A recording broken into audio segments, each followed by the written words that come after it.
Hello and welcome to the FA's Football and Me series, Season 3.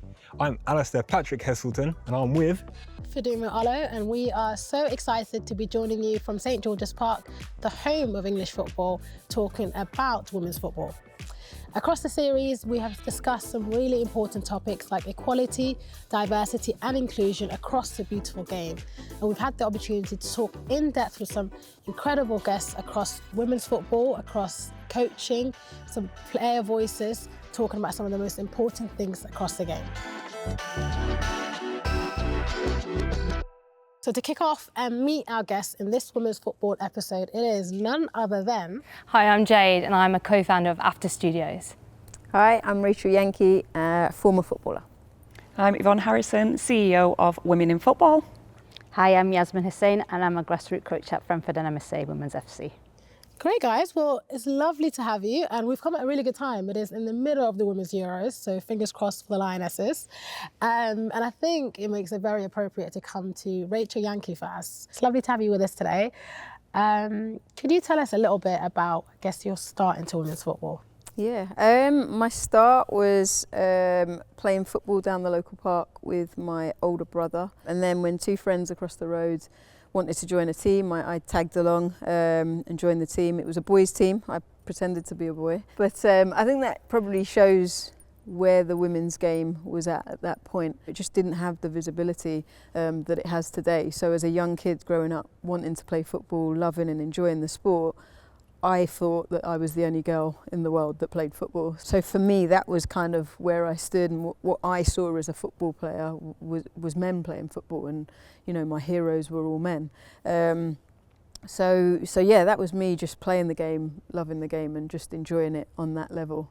But I'm really happy to obviously see the route that it's gone and where it is today. Fantastic. Yvonne, as Rachel was just speaking there, I saw you nodding your head where Rachel was just expressing that the women's game didn't have the sort of visibility in those days. And how does that actually make you feel when you hear that? I feel proud of where it's got to. I feel sad for people that wanted to play back in the day and didn't have the opportunity. You know, I think it's very similar to a lot of sports. I think for people of our generation, the opportunities weren't there, and I think now for young girls there's so many more opportunities to participate in sport, and as you said in your opener, you know, sport changes lives. It has the power to do such amazing things. So for me, the fact that young girls can now aspire to have a career as professional footballers is very, very exciting. But equally, as coaches, as officials, you know, working right across the game in the football's administration, which is obviously what we're all about at Women in Football. Yeah, so please tell us a bit more about Women in Football and what you do in that space. Yeah, so we're a membership organisation. We've got just short of 12,000 members now. It's free to join. And we're all about celebrating the success of women working in the game at all levels. So it's not just about the CEOs, people breaking through into their careers. That can be in the media, it can be on the pitch, off the pitch, grassroots, right through to the boardroom in the professional game. So that celebration is really important. We advocate and lobby quite a lot in the industry to create that systemic change, because we need to see better representation of women at senior decision-making roles within the game. And so we've done a lot around, you know, for example, ensuring that ED&I is included in the Football Governance Bill, and then supporting women actually, whether that's around our professional development offer, whether that's through creating a professional network at our events, which are really well attended, or indeed supporting them if they have experienced discrimination in the game. And we have free legal advice via our partner Mishcon Durea, and that's really important because sadly women do experience discrimination, whether that's online, whether that's in person, in that sort of environment and culture that they work in. So I take so much comfort and joy from the fact that the women's game is progressing, but with that comes this narrative sometimes that, well, women can go and work in women's football now, and we might want to work in women's football, but equally we might want to work in men's football. So we should have the choice to work where we want. And so I think as sort of the trajectory continues, we've got to keep pushing on from there.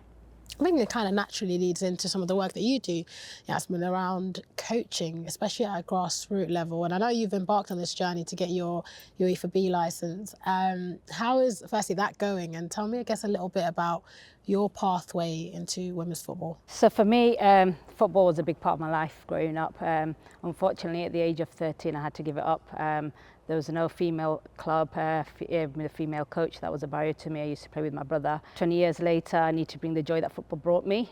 Struggled to find a place to play and decided that I need to start my coaching journey and be the change that was needed. Struggled to just get 5 girls, and I questioned whether there's a demand for it. It was still seen as a boy sport.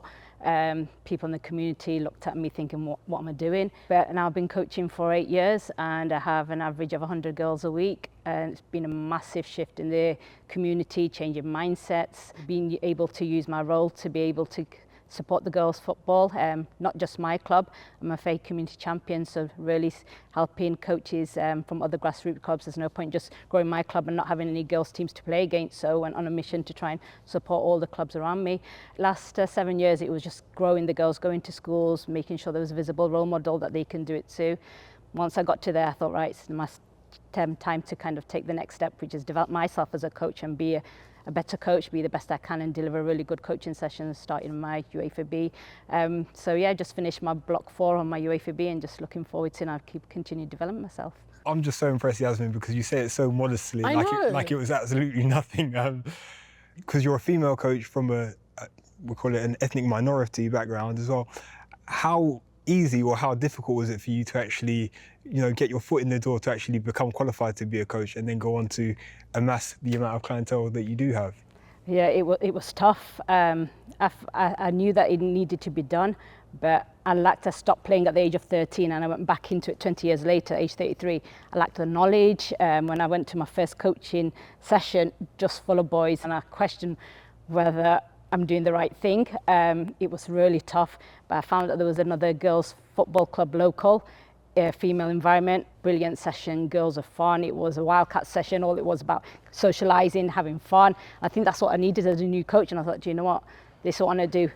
But then I looked and there wasn't anyone that looked like me. So then I thought, okay, I got my confidence in that environment, went back to the club I started and I said, I want to be a coach and we need to start the girls set up. And then they did a partnership with another Muslim club. They had lots of girls, women, but not the setup. So that's where Fremford and MSA became partnership, and I became the female development officer at the club and just tried to support the growth of it. But massive change in the mindset. And if you go there, the parents are now supporting the girls, the fathers are there with the girls. Parents have become coaches, have been able to. We have 5 youth teams now. It's just fantastic. I love that, and I feel like it kind of naturally brings us onto the importance of storytelling, because your story is so powerful.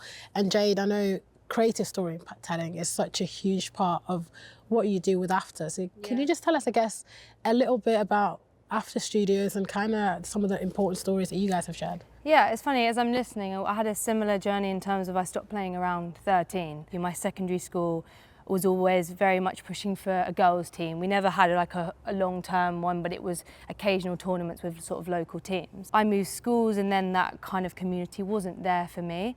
And you cut past years later, I went into performing arts world, completely different world. So I very much was all about storytelling and performing. And then, I don't know how it happened, me and my wife are both really creative, and we really got into the women's game again. We love retelling the stories of, it's not just what happens on the pitch, it's what happens off the pitch. It's the relationships between players, whether that's LGBTQ+, or just journeys of how someone's come up through the ranks and maybe not had the easiest journey, to become a lioness. And then you can look at other stories of who came before and who are the next lionesses to come. And I think it's really important for us, we do it in such a, we say, a very neurodiverse way. Sometimes people find it hard to get into the game if you're maybe not statistically minded or tactics. It's about being a part of something that, you may watch the game in a different way to someone else, but you're still very much a fan, and that maybe that leads you to go into wanting to play, or maybe you go into coaching, or you find another part of it. But it's just, we hope to inspire through sharing the stories of maybe players who aren't able to, or maybe don't have the opportunity to share their stories. We've just created a book which is called Lioness's Legacy. It's supported by the FSA, and basically we obviously celebrate the Euros, that legacy 2022, and that was so important. But we shared some of the stories who came before. We're very proud of that. It's quite a hefty book. It ended up being a lot longer than we planned, but we're very proud to have something where people can remember the journey of how, well, the legacy still continues to this day with the Lionesses at the Euros now. So Isn't it cool for you though, Rachel? Like you're that story for a lot of young girls within women's football, even current Lionesses. And I know you were quite surprised that Michelle mentioned you. I think I realised at the end of my career when people started speaking about me, I think now this current Lionesses team, they will understand their importance and how powerful they are now in the moment, and they can really feel fully focused to action, their decisions and what they do. At an early age, I remember Vic Akers sort of speaking to all of us at Arsenal about remember who you are and what you represent, and the responsibility that you have to yourself and to the game and to Arsenal Football Club.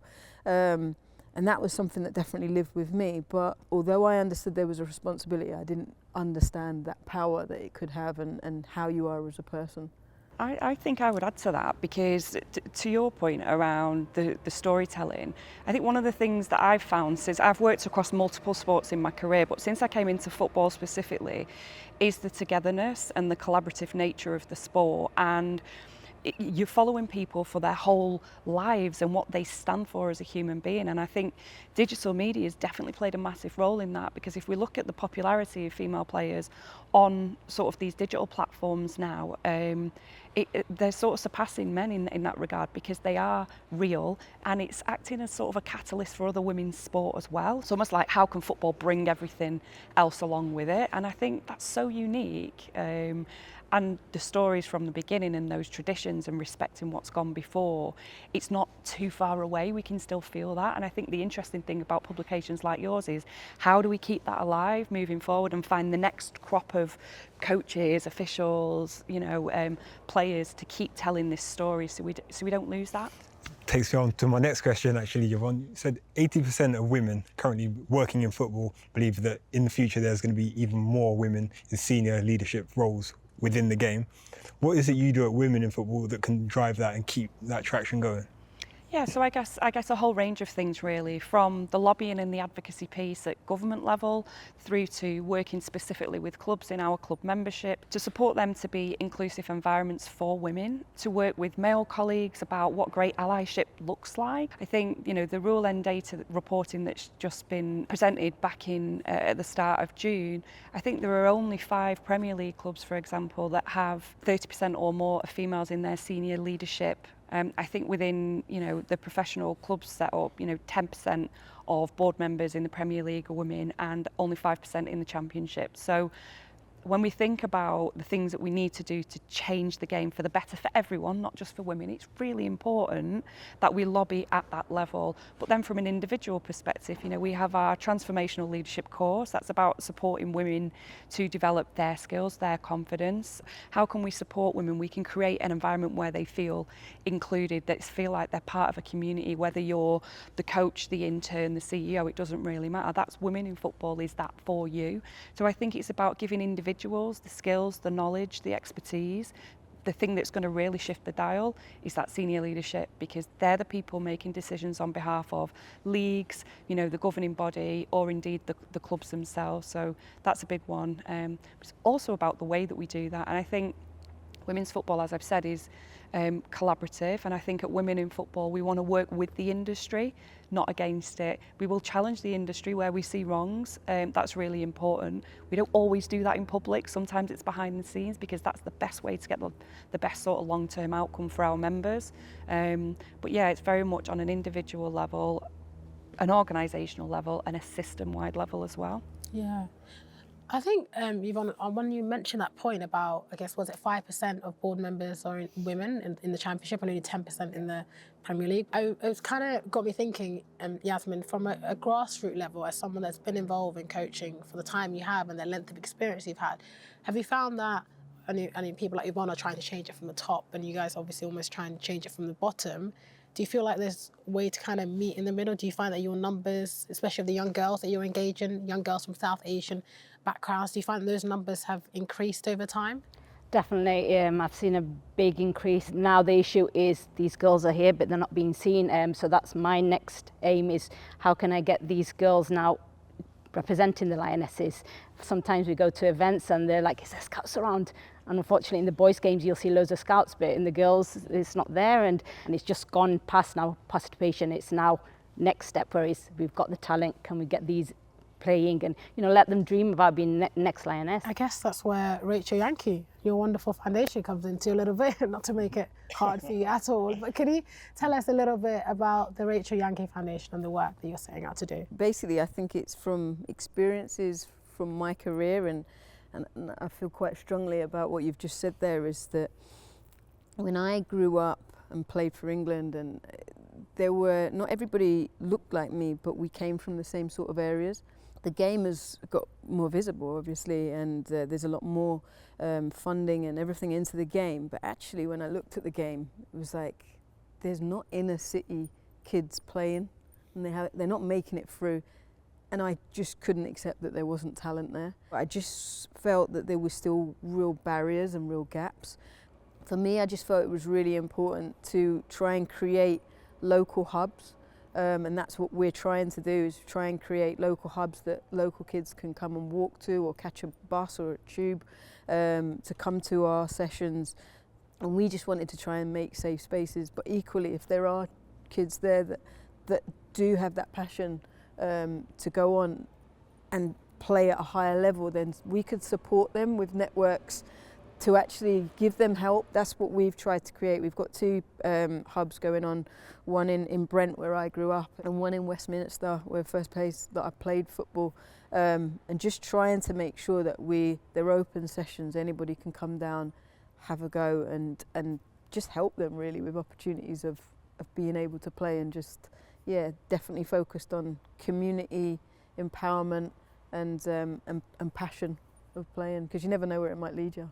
That's fantastic. Yasmin, with all that smile and passion that you've got, just please tell us about your most amazing, your most proudest achievement so far in all of what you've done. A moment, I think, was when we played in a tournament. So when we first started, it was really tough just to get 5 girls to play. It took me months to get it, and I kept asking them, what is it? Why don't you want to join the league? What's the barrier? And the response was, we're not good enough. And I thought, oh no. So I worked on their confidence, and we entered the league, and they didn't have a space for us in the beginners league. They put us in intermediate league, and we were getting thrashed every week, like 11-0, double digits. It was heartbreaking. We entered the tournament, night tournament at Stamford Bridge, and I thought, do you know what, let's just go for it. It's a good experience, So we went there. Obviously the underdogs, and then we got to the final, and then we got to wear the Lioness kits and walked down the tunnel. The whole experience was amazing, and we were the only Muslim team that looked like we did. But all the other grassroots clubs were cheering our name, Fenford and Embassy. It was echoing. What a moment! And then we went and won it on penalties.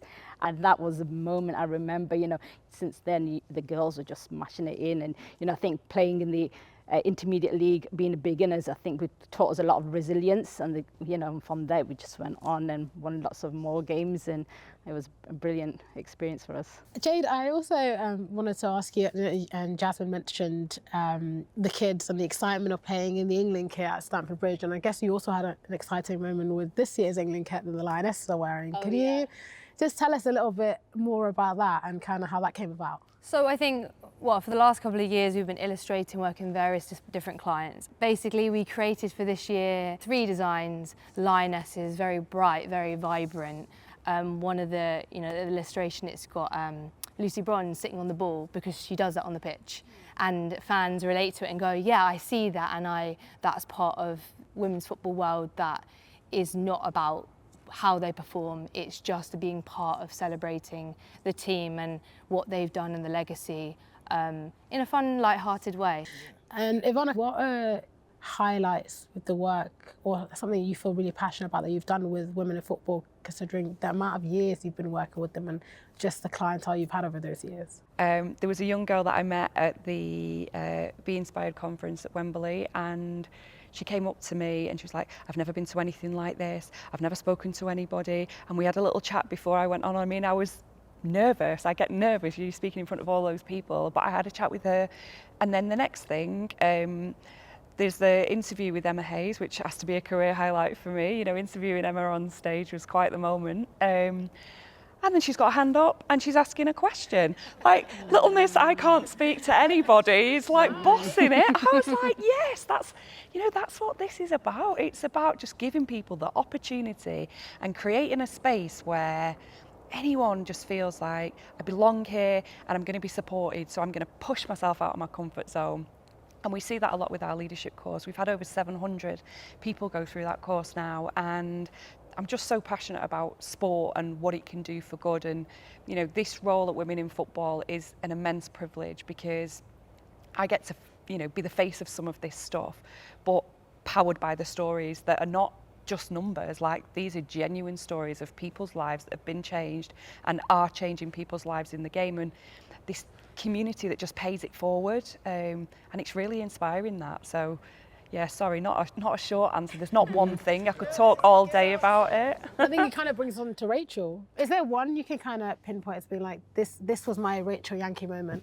Do you know what? Yeah, and it's probably not football. It's about going into the schools. I set up my own coaching company and I went into primary schools and working with kids, and I think that brought me real passion and a point to do something. It was a sense of purpose. When I think back of my career and what really stands out, well, actually, yes, playing for Arsenal on a Sunday, but then Monday going into a primary school. And the first time I went to that school, probably no one knew who I was. And then doing a session and getting, we got a girl teach us, and then showing them that I could play. They knew the girl teacher was played for Arsenal but England. This was the great thing of how it changed, is that I'd go on there and I'd talk to them about what I wanted them to do, and then I'd show them what I wanted to see. Especially the boys go, whoa. But then it gave the girls a bit of power, because now when they walked on at lunchtime and said, I want to play, and they go, girls can't play football, well, Rachel does. It gave them something to hold on to. That, to me personally, probably means more, and I feel like I had a bigger impact in that than playing on the pitch. But I understand that playing on the pitch led me to do that, and then those kids then started to be invested in women's football and watching Arsenal. Then it got difficult if we lost Monday morning and they started to hammer me, because kids can be horrible. So it swings and roundabouts to it. Yeah, it should be. I mean, if Rachel Yankey was my PE teacher, I'd never stop talking about it. So I kind of don't blame them. Do you know, Jade, a question for you, because I know we all know football unites us, and we're talking about, like, you know, the women's football community, and you're speaking about yourself and your wife in business together, and also the LGBTQ plus community as well. That's been very much a safe space for yourselves. And how important do you think that having those spaces are for us all?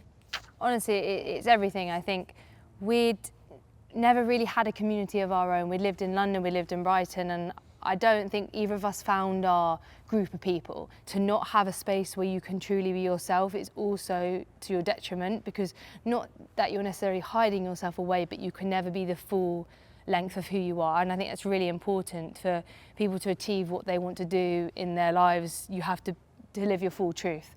And I think we'd never experienced that previously until we found this incredible community. And we were at Pride recently, London Pride, and you know, there's so many people in that women's football world and so many people we know marching in the parade, and yeah, we would have never found that until we found women's football. Yeah, it's an amazing thing. Back to you, Yasmin. If we could just time travel a little bit, and let's say if we were to look about 3 to 5 years in future, what could you see yourself doing? Because I know you're already coaching at West Ham's ETC and Brentford and MSA. Have I got that correct? So in 3 to 5 years, what can you see yourself doing then? I think for me it's develop myself, be the best I can be. I'm interested in doing some talent ID, to develop myself around that area as well. And I think my ultimate goal will be a coach developer. I think it's important to be able to develop coaches. Just look in my environment, I've got so many female coaches, but none of them can go to the other courses. They've got other stuff. So I try to develop myself so they can at least pass the knowledge onto them. So yeah, develop myself and just be a really great coach at grassroots level and support coaches and develop them too.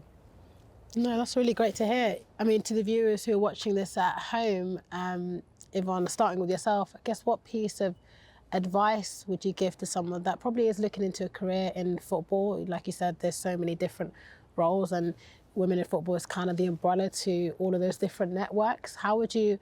What advice would you give for someone pursuing some type of role within women's football?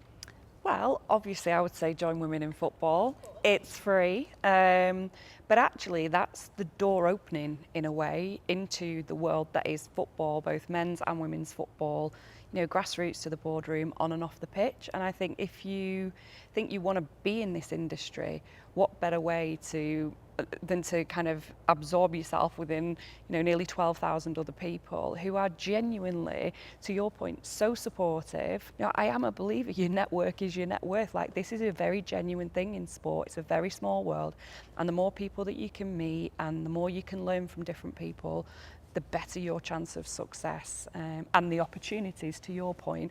And I'm super excited about what you said, because I'm very passionate about people in coach developer roles. You know, I've worked in grassroots sport for a very long time, and the qualification is almost only the start, isn't it? Because you've got to have somebody supporting you and having your back for that moment when you step on the sideline, and it's really nerve-wracking and you just think, oh, I can't do it. And actually, if you've got someone like Yasmin in your corner saying, yeah, you can, go on. That's just amazing. That's made my day. I love that. And I guess, Rachel, what about yourself with the work that you're doing with the Rachel Yankey Foundation? I know you set it up in Brent, we're kind of bored at home, but how do you see that developing over the next couple of years? And what advice would you give to someone that probably has a few playing ambitions, maybe isn't in a city kid in London and wants to be a Lioness in a couple of years? Yeah, I mean, really the ambition of that is to create more centres, get more coaches down, get more, everyone. It's just, there's so many different, you've spoken about, there's so many different places in the industry of football that you can be of a help and grow the game. It doesn't have to, I don't know if it's just my perspective, but when you talk about football, you usually talk about the player. But there's so many different things to help the game grow, and that's kind of what we want to do, create sort of like those opportunities and those networks. So more centres is definitely what we want to try and do, and just give players an opportunity to play. But I mean, I go off my sort of lived experience is to make sure the players first and foremost are enjoying what they're doing, because then they carry on and they've got that smile on their face, and just building confidence in playing and trying things and accepting. When I speak to the young kids that we coach, and especially the session that we do in Westminster, it's really quite cool, because we've got kids that have just started playing football. Maybe they played at their school, they rarely kick a ball. They've got some kids that play in grassroots teams, and that's where we're not a team. And that's, I think, the bonus, and why I didn't want it to be a team, is because players that now play for a team, they can come to us for just an extra training session, just maybe some support in a different way, because we're not a team and we're not picking someone on a Saturday or a Sunday. It's actually about developing the person. And then we've got some players that play for Arsenal and Tottenham Academy. So it's like, how can we support all these different ambitions and these, you know, where they want to go? And our role is just to try and help. And, you know, some kids I've sat down and they've brought their, you know, they've looked at analysis of their videos of them playing and just described what, from my point of view, what I see on the pitch. And I don't know their tactics of what they do in their club, but just give them a little bit of confidence in what they're doing, and where we talk through the game together. And some kids just teaching them how to pass in a nice straight line. And either way, it's great, because it helps that person, and that's the aim for me. I've always seen football as just a really powerful tool to be able to be confident in different life skills. And I suppose, yeah, that's what I want it to build on, and become a bigger thing that we can help more people. And Jade, we're talking about messaging and creative messaging. Yeah. What would your advice be to any young person that may not want to be involved in football on the pitch necessarily, but they want to keep that buzzing, if you like? And what would you advise them? Yeah, I think there's a real synergy in what everyone else is saying. And there are so many other roles in football. You don't have to just be a player. It's great if you are, but there's other opportunities. And if you do want to go into that creative world, the biggest piece of advice I would always give is, one, be yourself. Don't limit yourself in which avenues you want to take. Allow yourself to grow into it. Sometimes things change. Don't be afraid of, pivoting. So you might think you want to go into one part of the creative world, and then you realise that you're better suited to something else. That's not a failure. You can grow and you can expand and you can become something completely different, and maybe it wasn't what you anticipated. But what we always think is, if you enjoy what you're putting out, other people will too. Don't do something because you see someone else is doing it, or it's getting likes, or someone really, you think, oh, I should do what someone else is doing because someone told me to. No, if you are really passionate about what you're putting out and you see it and go, I really love what I'm doing, everyone else will too. And also you'll be even more proud of what you do when you do achieve it. So don't limit yourself, and just live in your truth and do what feels right for you. I love that. No, I think all of your stories is kind of describes the moving parts you need in women's football to get it to grow to the length that it's already growing to forevermore. I think Rachel can kind of attest to it.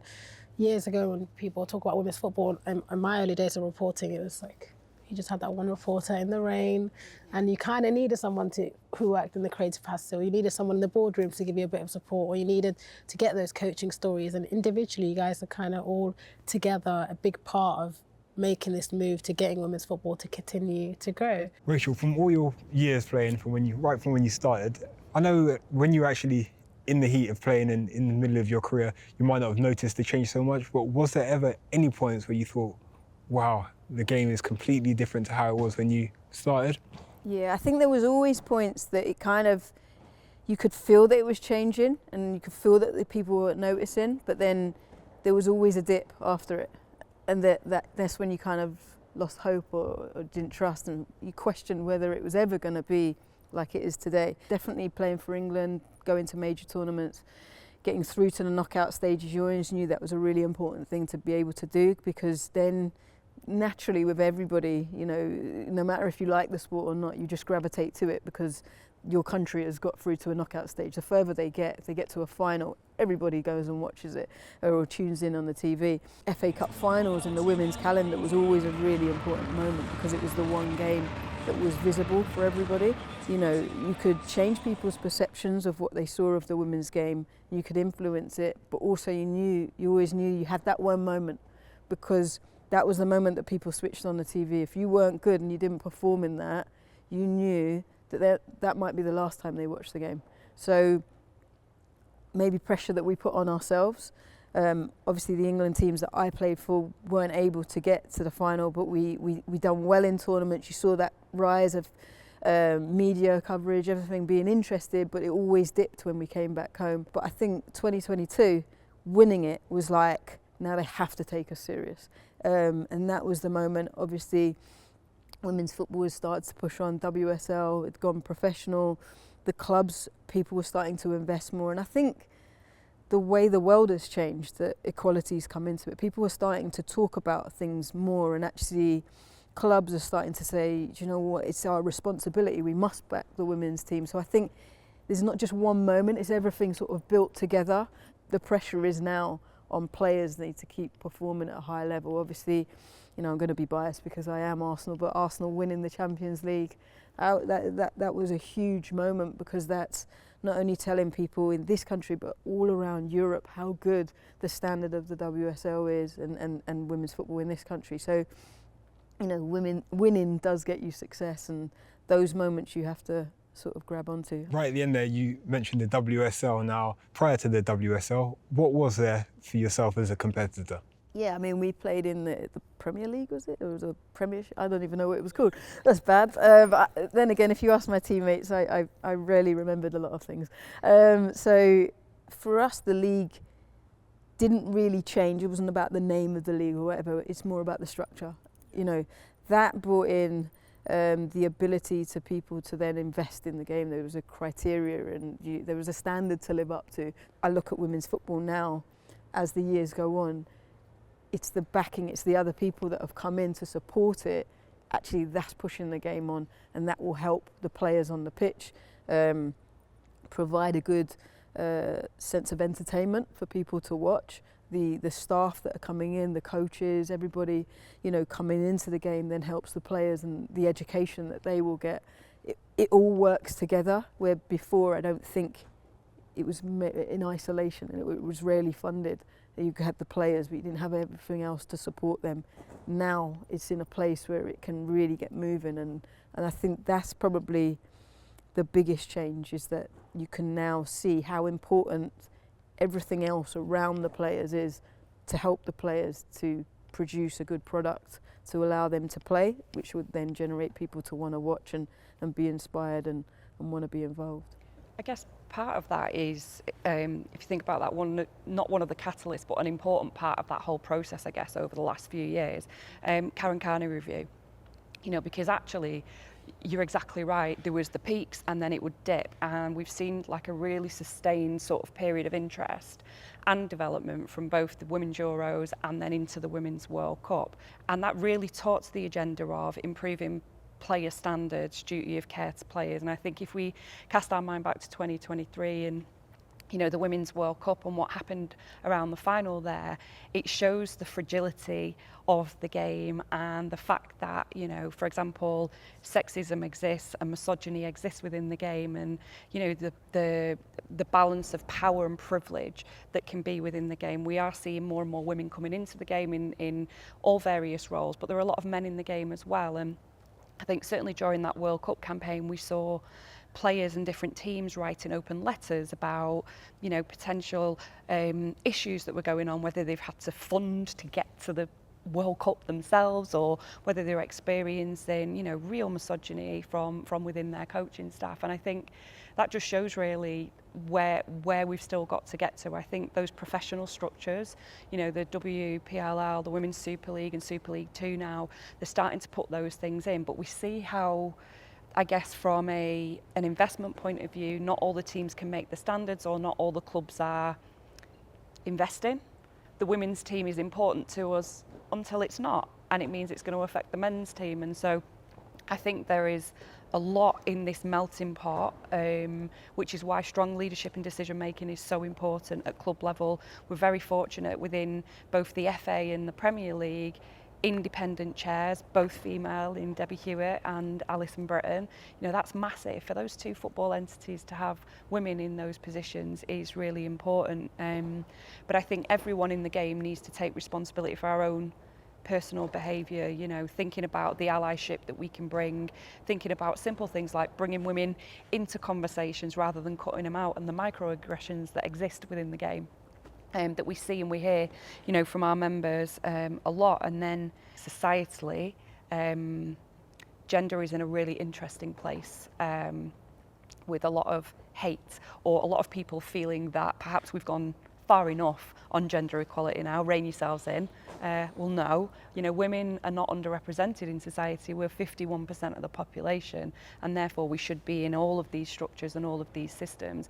I love seeing the growth, and it's really interesting because as women in football, we're not about women's football only, we're about women working in the game. But I feel immensely passionate about advocating for the women's game because I see all of its opportunity. And sadly, I see a lot of its flaws because a lot of our members come to us needing help and needing support. So it's really important that we stay grounded in the reality of, yeah, it's growing and there's more investment coming into the game and it's really exciting. But there is a long, long way to go to make sure that players now, coaches now, you know, people working in the back office are not subject to the sexism and misogyny that sadly does still exist within the game. Thank you so much, guys. That was such a wonderful discussion on women's football. We've learned so much from our wonderful guest, Alistair. Well, it's a massive thank you, and I'm just so sad that this was the final episode. All I can say is stay tuned for further episodes and you can learn a lot more about the game. And that's it for Football and Me Series 3. Thank you.